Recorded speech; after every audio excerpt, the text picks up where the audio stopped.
얼마 전에 금요구역장 모임을 마치고 구역장들과 함께 양주에 있는 어느 공원에 가게 됐습니다.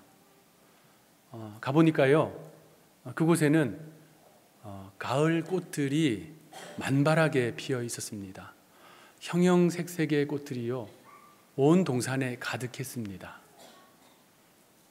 가까이 가서 보니까요, 꽃들도 참 아름다운데 그 향기가 진동을 하더라고요. 좋은 향기는 사람에게 행복을 주는 것 같습니다. 그런데 반대로 악취는 사람을 괴롭게 하지요. 지상에 존재하는 것들 가운데 가장 강력한 악취를 만들어내는 존재가 있습니다. 바로 스컹크예요. 이 스컹크가 만들어내는 가스의 악취가 얼마나 강하냐면요, 강력한 포식자들 있잖아요. 곰이나 사자 같은 게 이 스컹크를 잡아먹으려 오다가 탁 발사하면요, 주랭랑을 친다고 합니다. 심지어 이게 눈에 직격탄으로 맞으면요, 이 시력을 잃어버린다고 그래요. 얼마 전에 제가 기사에서 읽었는데요, 미국 펜실베니아에 있는 어느 교회에 서 있었던 일이라고 합니다. 우리처럼 이렇게 주일 예배를 드리려고 성도들이 모여들었습니다. 그런데 이 초대되지 않은 한 손님이 왔어요. 아마 교외에 있는 있는 그런 예배당이었던가 봅니다. 스컹크 한 마리가 예배당 안으로 들어왔어요. 그런데 얘가 들어와서 주일이니까 의자에 딱 앉아서 경건하게 예배드리면 얼마나 좋아요. 얘가 찬송도 우리 성도들처럼 힘차게 부르고 또 거룩한 예물 구별해서 주님께 드리면 얼마나 좋습니까? 그런데 그렇게 하지 않고 예배당 여기저기를 막 뒤지면서 다니는 거예요. 깜짝 놀란 예배 안내위원들이 이거 어떻게 하겠어요? 안내하던 부목사님이 이 스컹크를 예배당 밖으로 막 몰아내려고 하니까 어떻게 했겠습니까?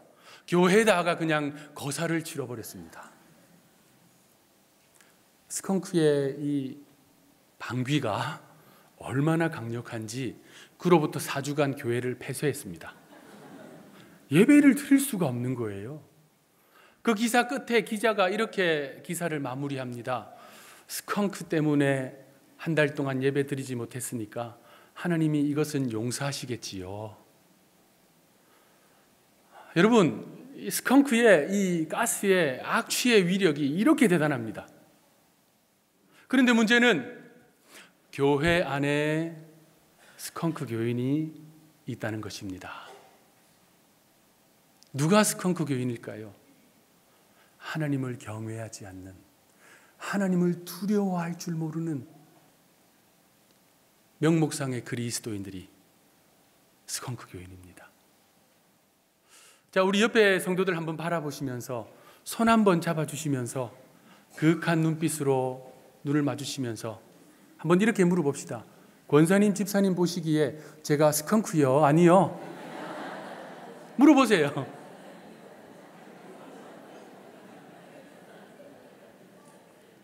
여기서 제가 질문 하나 드리겠습니다.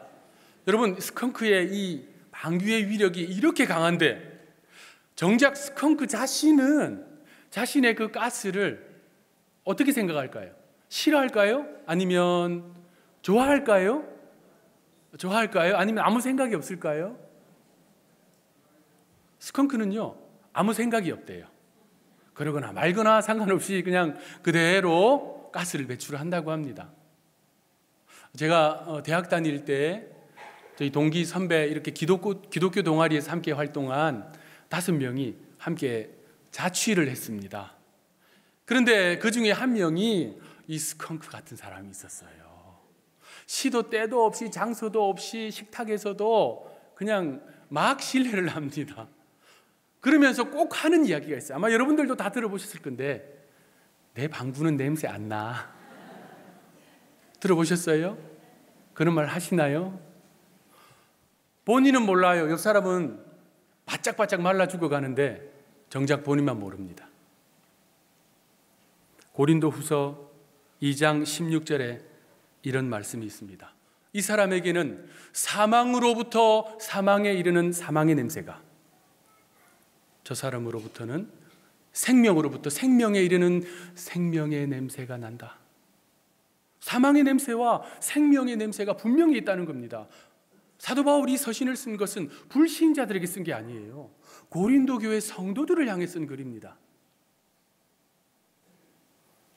이 자리에 모여있는 하나님의 백성들에게는 생명의 향기가 나기를 주의 이름으로 축원합니다. 자, 그러면 스컹크 교인을 어떻게 해야 됩니까? 어떻게 하면 좋을까요? 요 사이에 이 스컹크를 애완동물로 키운답니다. 반려동물로 키운대요. 그게 가능할까요? 그 엄청난 사자도 주랭랑치게 만드는 그 강력한 가스를 만들어내는 스컹크를 어떻게 키워요? 방법이 있습니다. 여러분, 애완견을 키울 때 이 수술 같은 거 해주잖아요. 그처럼 냄새의 원인이 되는 그 부분을 수술해 주면 된답니다. 취선 제거 수술을 해주면 스컹크를 키울 수가 있대요. 제가 안 키워봐서 모르겠지만 이 스컹크에 혹시 키우는 분 있을지 모르겠지만 털은요, 고양이 털처럼 부드럽대요. 그런데 또 아주 똑똑하답니다. 충성심이 있대요. 발음이 좀 그렇습니다만 개처럼 굉장히 충성되다고 합니다. 수술을 받으면 돼요. 우리 안에 죄와 연약함과 교만과 불신으로 인해서 예수 향기를 드러내야 되는데 그러지 못하는 부분이 있다면 좌우의 날선 검과 같은 하나님의 말씀으로 성령의 수술 받으면 됩니다. 교훈과 책망과 바르게 함과 의로 교육하기에 유익하신 하나님의 말씀과 부딪히게 되면 변화될 줄로 믿습니다. 그러므로 사랑하는 성도 여러분, 여러분의 가정에서, 직장에서, 교회 공동체 안에서 생명의 향기를 바라시기를 바랍니다. 우리 한 번 더 옆에 분에게 축복합시다. 생명의 향기를 바랍시다. 아멘. 여러분, 믿음의 백성들을 향한 하나님의 마음은 어떠한 마음일까요? 성경 곳곳에는 하나님의 그 본심이 역력히 드러나는 구절들이 여러 곳에 기록되어 있습니다. 예레미야 29장 11절에 이런 말씀이 기록되어 있어요. 주 여호와의 말씀이니라. 너희를 향한 나의 생각은 내가 아나니 평안이요 재앙이 아니니라. 미래와 희망을 주는 것이니라. 이게 하나님의 본래의 마음, 하나님의 본심이라는 것입니다. 이 광야길을 걷고 있는 성도들 가운데 이렇게 생각하는 분 있을 수 있습니다. 이건 재앙이야. 이건 하나님의 심판이야. 이 길은 의미 없는 고통의 시간일 뿐이야. 아니요. 하나님이 말씀하세요. 너희를 향한 생각은 내가 안다. 생각이라고 번역된 그 단어의 히브리어 원래 뜻은 계획입니다. 다시 말씀드리면 너희를 향해서 내가 계획을 가지고 있다. 그것은 재앙이 아니야. 평안이야. 너희들에게 미래와 소망을 주려고 하는 것이야. 이것이 하나님의 본심입니다.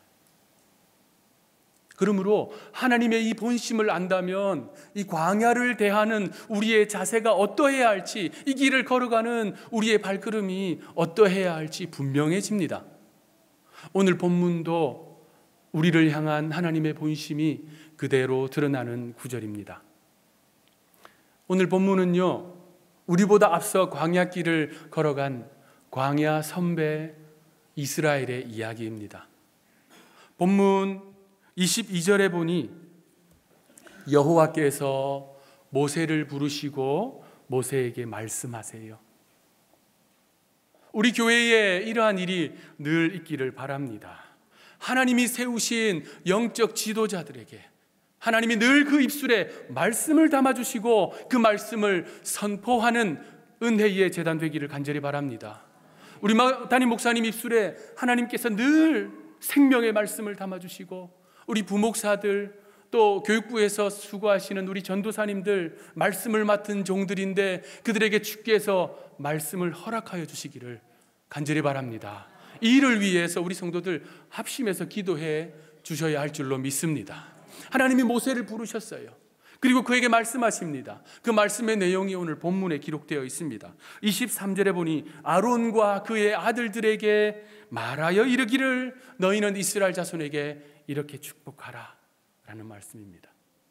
아론이 누구입니까? 모세의 형이지만 동시에 제사장 아닙니까? 그 아들들은 계보를 따라 대대로 제사장이 되어 하나님을 예배하고 이스라엘 백성들을 이끕니다. 오늘로 말하면 제사장의 계보를 잇고 있는 주의 종들, 목회자들이라 말할 수 있겠습니다.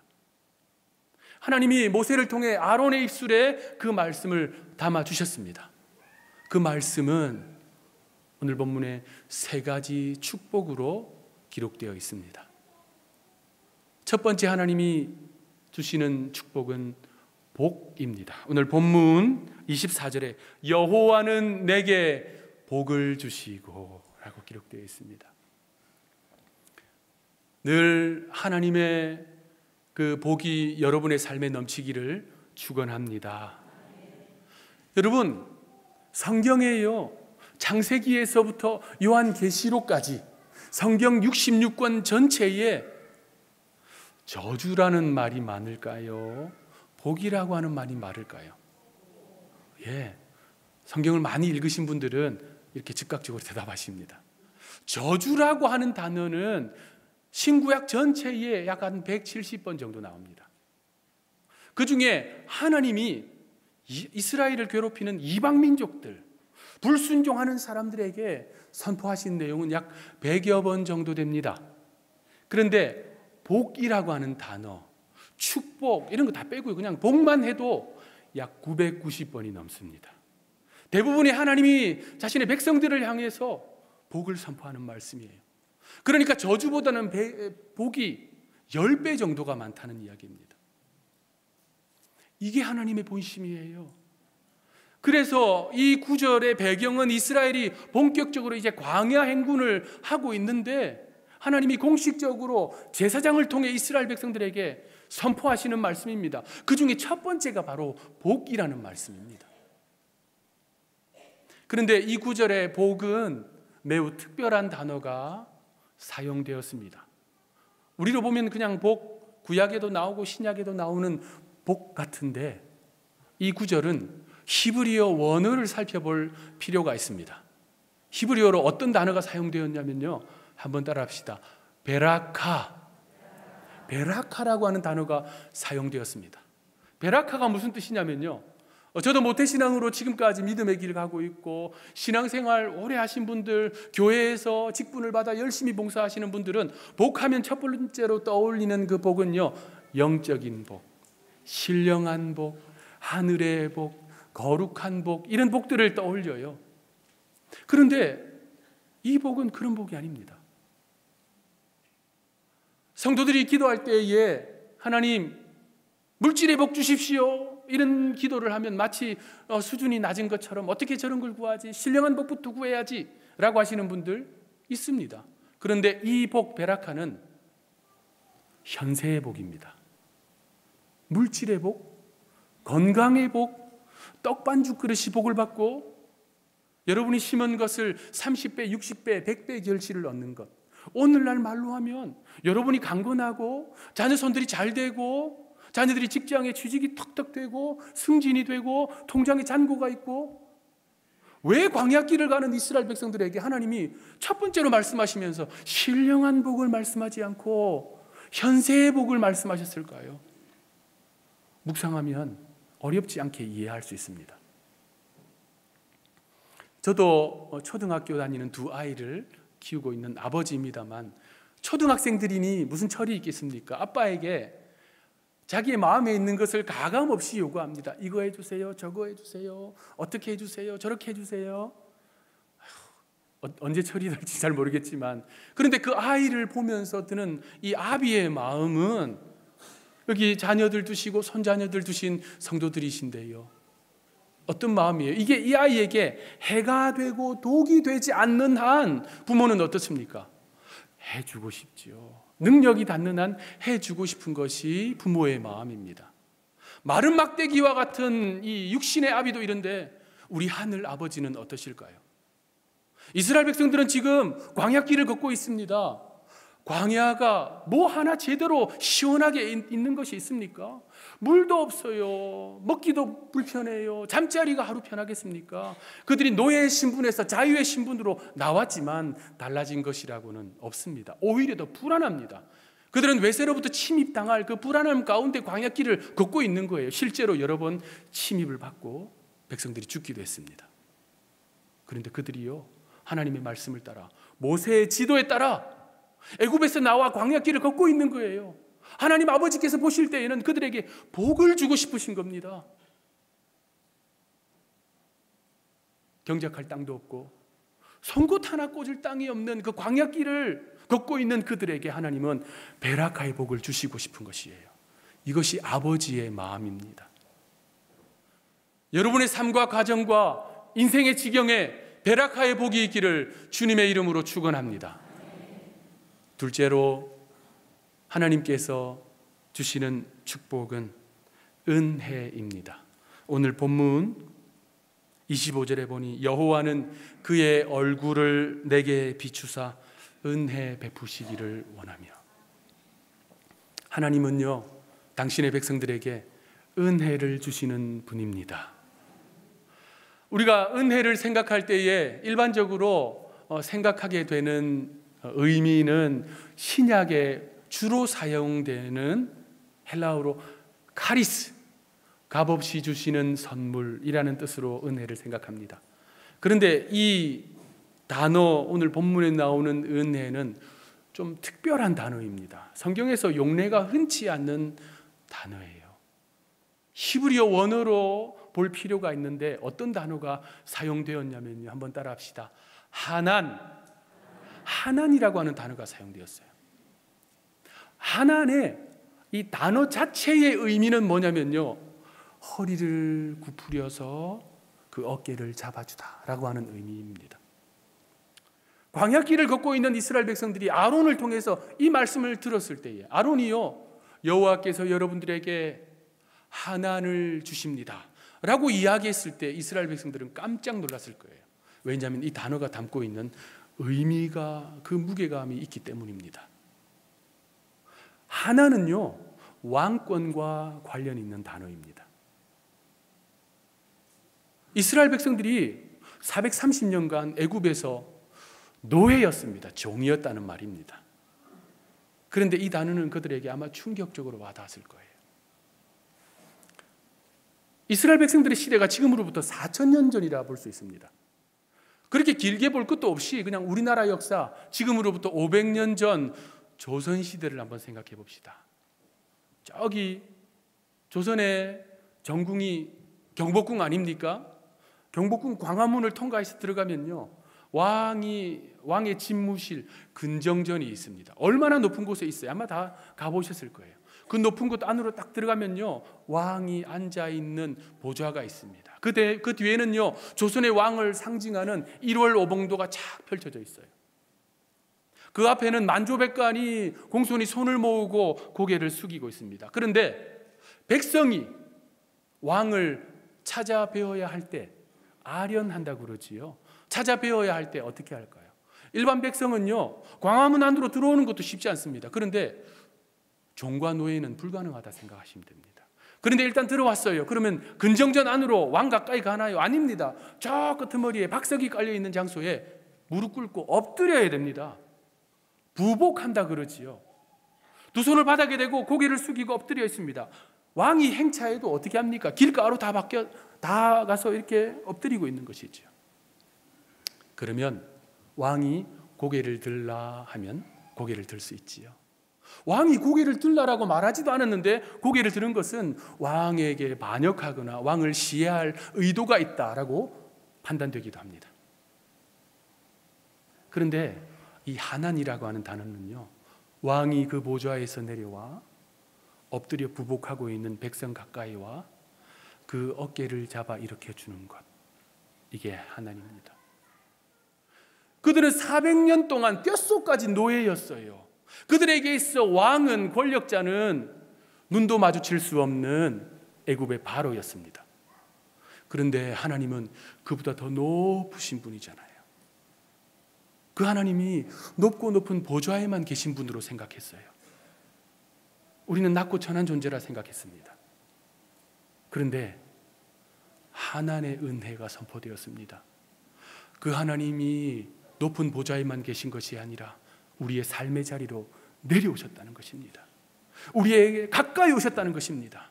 지쳐있고 낙심해 있는 우리의 힘없는 어깨를 잡아서 이렇게 세워주시더라는 겁니다. 연약한 무릎에 힘을 주사 일어서게 하시고 광야길을 걷고 뛰게 하신다는 것입니다. 삶의 현장에서 낙심되고 절망되고 마음이 어려운 성도들이 있습니까? 원근각처에 흩어져 있는 여러분의 자녀들, 손자녀들, 군복무 중에 타지에서, 해외에서 유학 중인 여러분 자녀손들이 있습니까? 기억하십시오. 하나님은 하나님의 하나님이십니다. 성경은 그 하나님을 임마누엘이라 말씀하십니다. 광야길을 가는 우리에게 우리 하나님이 찾아오시는 줄로 믿습니다. 세 번째로 하나님이 주시는 축복은 오늘 본문 26절의 평강입니다. 여호와는 그 얼굴을 내게로 향하여 드사 평강 주시기를 원하노라 할지니라. 하나님은 우리에게 평강을 주십니다. 이 평강이라고 하는 단어는 우리가 잘 아는 히브리어입니다. 샬롬이라고 하는 단어입니다. 우리 성도들도 또 심지어 이스라엘 백성들도 샬롬하고 서로 인사합니다. 우리 옆에 있는 성도들 바라보시면서 손 한번 꼭 잡아주시면서, 식지도 않은데 아주 잘하시네요. 샬롬하고 한번 인사합시다. 샬롬. 여러분에게 평강이 있기를 축복합니다. 우리가 이렇게 가볍게 인사하는 이 샬롬이라고 하는 단어가요, 가벼운 단어가 아닙니다. 사실은 이 샬롬의 원뜻은요 이런 겁니다. 여러분이 오늘 예배를 다 마치시고 교제도 하시고 식사도 잘 하시고 되게 이제 귀가하셨어요. 그래서 방에서 큰 대자로 이렇게 누워 계세요. 또는 침대에서 이렇게 누워서 쉬십니다. 몸이 편안하지요. 그런데 우리 예를 들어 아들이 중요한 시험을 치르고 있다고 생각해 봅시다. 마음이 평안한가요? 직장이 흔들리고 있어요. 마음이 평안한가요? 물질도 괜찮고 건강도 괜찮은데 가족 간의 관계가 깨지고 있어요. 마음이 평안합니까? 샬롬의 원뜻은 인생의 전방위적인 평안을 말합니다. 샬롬이 담고 있는 세 가지 의미는, 첫 번째, 모든 필요가 채워진 상태입니다. 우리 살아가면서 필요가 얼마나 많아요. 육신적인 필요도 있고 영적인 필요도 있습니다. 그게 다 채워진 상태예요. 샬롬의 두 번째 의미는 모든 관계가 회복된 상태를 말합니다. 살아가면서 가정 안에, 부부 간에, 부모 자식 간에, 고부 간에, 성도 간에, 심지어 나라와 나라 간에 깨어진 관계로 고통당하는 사람들이 참으로 많습니다. 그런데 샬롬은 그 모든 관계가 회복된 상태를 말합니다. 마지막으로 샬롬은 모든 죄의 문제가 해결된 상태를 말합니다. 여러분의 과거의 죄, 여러분의 현재의 죄, 여러분의 미래의 죄, 드러난 죄, 드러나지 않는 죄, 심지어 내가 알지 못하는 죄까지, 그 죄가 다 청산된 상태를 말합니다. 필요가 채워지고 관계가 회복되고 심지어 죄의 문제까지 해결되어서 완전한 자유를 누리는 상태, 그것이 샬롬입니다. 여러분과 여러분의 가정에, 삶의 현장의 장막과 여러분의 손자녀들에게 그러한 평강이 있기를 주님의 이름으로 축원합니다. 이게 하나님의 본심이에요. 하나님은 광야길을 가는 이스라엘 백성들에게 베라카의 복과 하나님의 은혜와 샬롬의 평강을 주십니다. 그런데 이 본문을 묵상할 때 가장 은혜가 되는 구절은 오늘 본문 27절 말씀입니다. 그들은 이같이 내 이름으로 이스라엘 자손에게 축복할지니 내가 그들에게 복을 주리라. 여기서 말하는 그들은 아론과 그의 아들들 제사장을 말합니다. 오늘날로 말하면 목회자들, 오늘 이 예배로 말하면 신목사. 그들은 이같이 내 이름으로, 하나님의 이름으로 이스라엘 자손을 축복할지니, 구약의 이스라엘 자손, 오늘로 말하면 이 광야길을 예수 향기 드러내면서 걸어가기로 작정하는 여러분들, 그들에게 축복할지니 내가 그들에게 복을 주리라.